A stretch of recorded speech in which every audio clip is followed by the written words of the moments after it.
हमारे जीवन में बहुत सारे ऐसे रिश्ते होते हैं जो हम बनाते हैं। कुछ ऐसे रिश्ते रहते हैं जो हमें जन्म से ही मिलते हैं। जो रिश्ते हम बनाते हैं उन रिश्तों में अगर हम जितने भाव, जितने प्रेम से वो सामने वाले का रिश्ता बना रहे हैं और सामने वाला उतने भाव, उतने प्रेम से वो रिश्ता नहीं बना रहा होता है, उतने भाव, उतने प्रेम से वो रिश्ता नहीं अपना रहा होता है, तो हमें बहुत सारी समस्या का सामना करना पड़ता है। वो रिश्ता आप बहुत ज़्यादा 100% देके, बहुत ज़्यादा प्रेम से और बहुत ज़्यादा गहराई से उसको निभा रहे हैं, उसके लिए हर चीज़ कर रहे हैं, कॉम्प्रोमाइज़ भी कर रहे हैं, बहुत सी चीज़ें कर रहे हैं, लेकिन सामने वाला उतने भाव, उतने प्रेम से वो चीज़ नहीं कर रहा है, तो वो आपको हर्ट कर जाएगा। क्यों? क्योंकि आप उसके लिए हमेशा अवेलेबल रहेंगे, हर चीज़ से कॉम्प्रोमाइज़ करेंगे, हर चीज़ अपनी देते रहेंगे, समय भी देते रहेंगे, भावना भी देते रहेंगे, लेकिन सामने वाले के लिए अगर आपका रिश्ता उतना मूल्यवान नहीं है जितना आपके लिए वो रिश्ता है, तो वो आपको इरिटेट कर ही देगा, हर्ट कर ही देगा। वो थोड़ी सी लापरवाही कर देगा। आप जितने भाव से जुड़े हैं वो उतने भाव से नहीं जुड़ेगा, वो उतना अपना 100% नहीं देगा, वो उतना केयर और सम्मान नहीं देगा, तो आपको 100% हर्ट ही होगा। तो इसका मतलब क्या है कि सामने वाला अगर हमारे भाव, हमारे प्रेम को उतना नहीं दे रहा है जितना हम दे रहे हैं, तो हम क्या किसी से रिश्ता ही ना निभाएं? देखिए, ऐसा संभव ही नहीं है। ये बात हमेशा याद रखिएगा। आपके अंदर जो भी प्रेम, दया, करुणा, जो भी भावना है, वो सिर्फ और सिर्फ आप ही को फ़ायदा दे रही है। इसी तरीके से अगर आपके अंदर अहंकार, गुस्सा, ईर्ष्या, ये सब की भावना है, तो वो आपको ही सबसे ज़्यादा प्रभावित करेंगे। आपके अंदर प्रेम की भावना है, आपके अंदर दया की भावना है, आपके अंदर दूसरों से जुड़ने की भावना है, तो बहुत अच्छी बात है, आप दूसरों से जुड़िए। लेकिन हम जुड़ने के बाद जो ये एक्सपेक्टेशन करते हैं कि जितना जुड़ाव हम किए हुए हैं, जितना 100% हम कर रहे हैं, सामने वाला भी करे, तो वहाँ दिक्कत हो जाती है।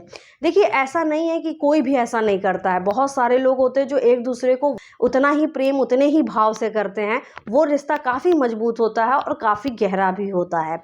लेकिन कुछ रिश्तों में ऐसा हो जाता है कि हम 100% दे तो रहे होते हैं, लेकिन सामने वाला ऐसा नहीं दे रहा होता है।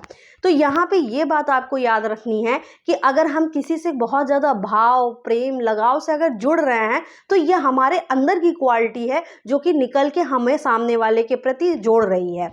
एक बात ये तो आप हमेशा सुने ही होंगे कि जिसके अंदर जो जितना रहता है वही सामने वाले को देता है, वही ही दे पाता है। अगर आपके अंदर वो खालीपन है, प्रेम का अभाव है, तो आप सामने वाले को प्रेम कहाँ ही दे पाएंगे। आपके अंदर होगा ही नहीं, तो आप महसूस भी नहीं कर पाएंगे।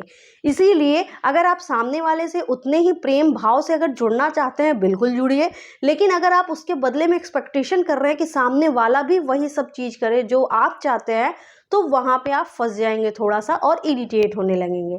फिर वो रिश्ता और भी ज़्यादा कमज़ोर होता जाएगा।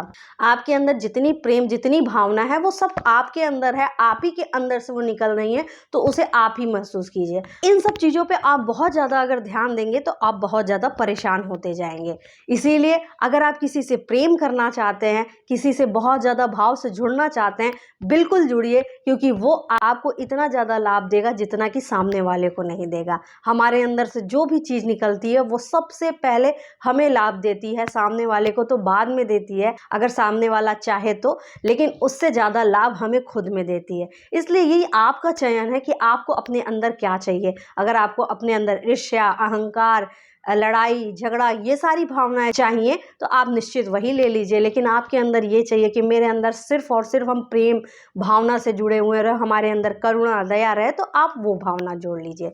मर्जी आपकी है, फैसला आपका है, जीवन आपका है। आइए, खुद खुश रहते हैं, दूसरों को भी खुशियाँ देते हैं, खुद आगे बढ़ते हैं, दूसरों को भी आगे बढ़ाते हैं। Thank you so much.